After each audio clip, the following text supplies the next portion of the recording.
અનુપમ કેન્દ્ર શાળાના આચાર્ય સામેના આક્ષેપો તપાસમાં ખોટા સાબિત થાય. બનાસકાંઠા જિલ્લાના ઓગળ તાલુકાના થરા ખાતે આવેલ પીએમસી અનુપમ કેન્દ્ર શાળા નંબર 2 ના આચાર્ય શ્રીમતી બિંદેશ્વરી ઝાલા સામે સ્વાગત પોર્ટલમાં કરવામાં આવેલા ભ્રષ્ટાચાર, ઉચાપત અને જાતિગત ભેદભાવ સહિતના વિવિધ આક્ષેપો સરકાર દ્વારા કરાયેલા તપાસમાં ખોટા સાબિત થયા હોવાનું જાણવા મળ્યું છે. મળતી માહિતી મુજબ સરકાર દ્વારા નિયુક્ત તપાસ અધિકારી આશરે 10 દિવસ સુધી શાળાના જરૂરી દસ્તાવેજો, હિસાબી રેકોર્ડ અને અન્ય નોંધ પોથીની વિગતવાર ચકાસણી કરી હતી. ઉપરાંત શિક્ષકો, કર્મચારીઓ તથા સંબંધિત વ્યક્તિઓના લેખિત અને મૌખિક નિવેદનો પણ લેવામાં આવ્યા હતા. તપાસ પૂર્ણ થયા બાદ રજૂ કરાવેલા અહેવાલમાં આચાર્યશ્રી સામે કરવામાં આવેલા ભ્રષ્ટાચાર, ઉચાપત અને જાતિગત ભેદભાવના આક્ષેપોને સમર્થન આપતો કોઈ પુરાવો મળ્યો ન હોવાનું નોંધવામાં આવ્યું છે. તપાસ દરમિયાન એ પણ સામે આવ્યું છે કે આચાર્યશ્રીએ પોતાના વ્યક્તિગત ખર્ચે અંદાજે ₹1.50 લાખથી વધુ મૂલ્યની વિવિધ શૈક્ષણિક સામગ્રી શાળાને દાનમાં આપી છે. શાળાએ અત્યાર સુધીમાં અનુપમ શાળા એવોર્ડ, સ્વચ્છ શાળા એવોર્ડ સહિત 10 થી વધુ એવોર્ડ પ્રાપ્ત કર્યા છે. ઉપરાંત કાંકરેજ અને ઓગળ તાલુકાની પ્રથમ પીએમસી પ્રાથમિક શાળા તરીકે પણ આગવી ઓળખ ઊભી કરી છે. ખેલ મહાકુંભમાં છેલ્લા 8 વર્ષથી વિદ્યાર્થીઓ તાલુકા, જિલ્લા અને રાજ્ય કક્ષાએ સફળતા મેળવી રહ્યા છે. NMMMS, PSC, જ્ઞાન સેતુ અને જ્ઞાન સાધના જેવી સ્પર્ધાત્મક પરીક્ષાઓમાં પણ શાળાના વિદ્યાર્થીઓ સતત શ્રેષ્ઠ પરિણામો નોંધાવી રહ્યા છે. આ કામગીરી બદલ રાજ્ય પરીક્ષા બોર્ડ દ્વારા આચાર્ય શ્રીમતી બિંદેશ્વરી ઝાલા તથા સમગ્ર શાળા પરિવારને સન્માનિત કરવામાં આવ્યા હતા. સરકારી તપાસમાં તમામ મુખ્ય આક્ષેપો ખોટા સાબિત થતા શાળા પરિવાર, વાલીઓ અને સ્થાનિક આગેવાનીઓમાં રાહતની લાગણી જોવા મળી હતી. સાથે જ સોશિયલ મીડિયામાં વાયરલ થયેલા કેટલાક સંદેશાઓ પણ તથ્ય વિહોણા હોવાનું તપાસ બાદ સ્પષ્ટ થયું હોવાનું જાણવા મળ્યું છે.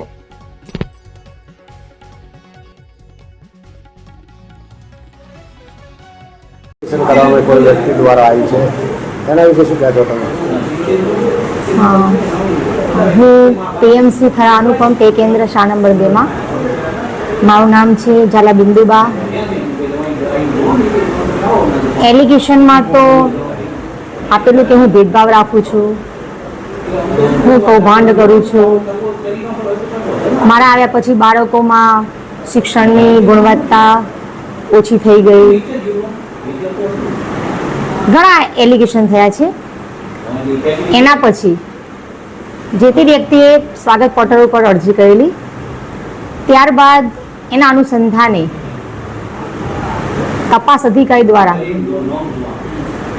સતત 10 દિવસ સુધી તપાસ કરવામાં આવી, જેમાં અધિકારીશ્રીને મારી 2018 થી લઈને 31/3/26 એટલે કે આમ તો આજ સુધી તમામ રેકોર્ડ એમને ચેક કર્યા કે જેમાં એમને કોઈ ઉચાપત જોવા નથી મળી. પછી બીજી એલિગેશન એ પણ કરેલી કે KGBમાં હું નોડલ છું, તો ત્યાં આગળ મેં કૌભાંડ કર્યું છે. તો ત્યાં પણ 2021 થી લઈને આજ સુધીના તમામ રેકોર્ડ, બિલ, રજિસ્ટર, વાઉચર, તમામ બાબતો ચેક કરવામાં આવી. ત્યાં પણ તેમને કંઈ પણ જોવા મળ્યું નથી. એ ઉપરાંત શાળામાં તમામ રેકોર્ડ સાહેબ દ્વારા ચેક કરવામાં આવી, તો એમને એમના રેકોર્ડમાં હોય એનાથી વિશેષ વસ્તુ એમને જોવા મળી છે. હું એમ નહીં કહું કે મેં દાનમાં આપી છે, પણ એ વસ્તુ એમને જોવા મળી છે.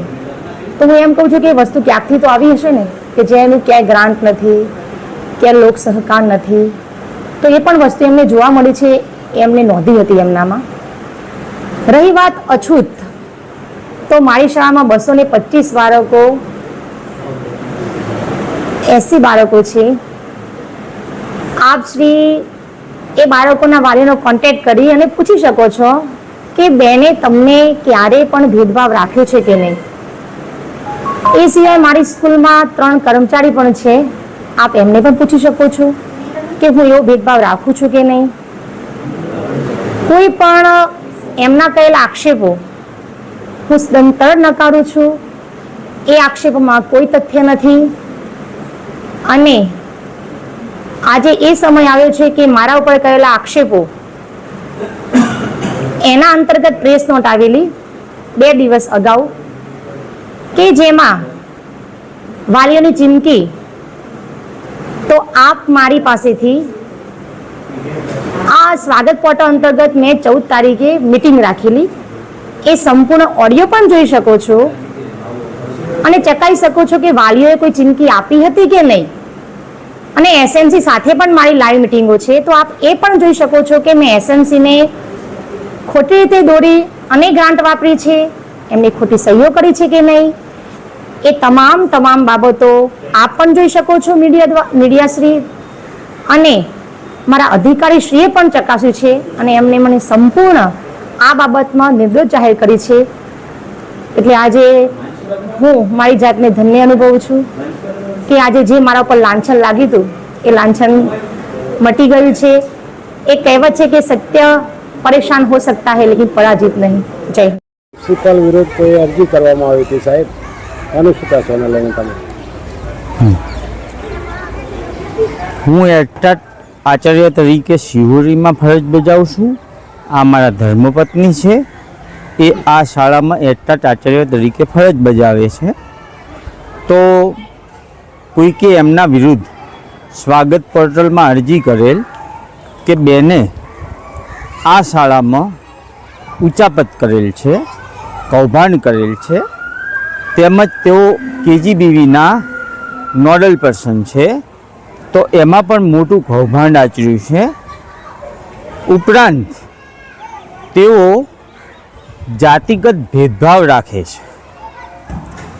આ અરજી સ્વાગત પોર્ટલમાં થતાં સાહેબે તપાસ અધિકારીને નિમી અને અમારી શાળામાં 10 દિવસ સુધી તપાસ ચલાવી.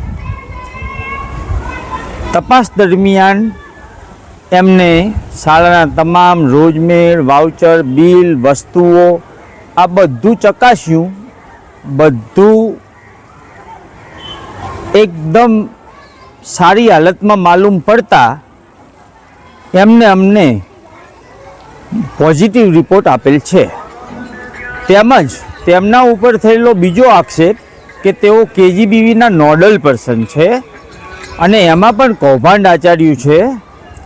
તો કેજીબીવીની પણ સતત 4 દિવસ સુધી એમની નોડલ પર્સનની નિમણૂક પછી તપાસ ચાલી. તમામ વસ્તુઓ, ડેડ સ્ટોક, વાઉચર, વસ્તુઓ બધાની ચકાસણી કરવામાં આવી. તો તપાસના અંતે એમાં પણ નિર્દોષ પુરવાર થયા છીએ. અહીંયા તપાસ અધિકારીએ એસએમસીના સભ્યોને બોલાવ્યા, વાલી મિટિંગ બોલાવી અને મધ્યાહન ભોજનની બહેનોને બોલાવી તમામના મૌખિક અને લેખિત નિવેદનો લીધા. અને એના અંતે સાબિત થયું કે બેન કોઈ પણ પ્રકારનો જાતિગત ભેદભાવ રાખતા નથી. આમ આ ભાઈએ જે અરજી કરેલી છે એ અરજીમાંથી અમને માનનીય મામલતદાર સાહેબ શ્રી મેજિસ્ટ્રેટ ઓગળ તાલુકો અને તાલુકા પ્રાથમિક શિક્ષણાધિકારી દ્વારા અમને લેખિતમાં ક્લીન ચીટ મળી છે. અને 10 દિવસથી અમે ડિપ્રેશનમાં હતા, પણ તપાસના અંતે અમે નિર્દોષ જાહેર થયા. એટલે આજે અમે ખૂબ આનંદની લાગણી અનુભવીએ છીએ. જય માતા.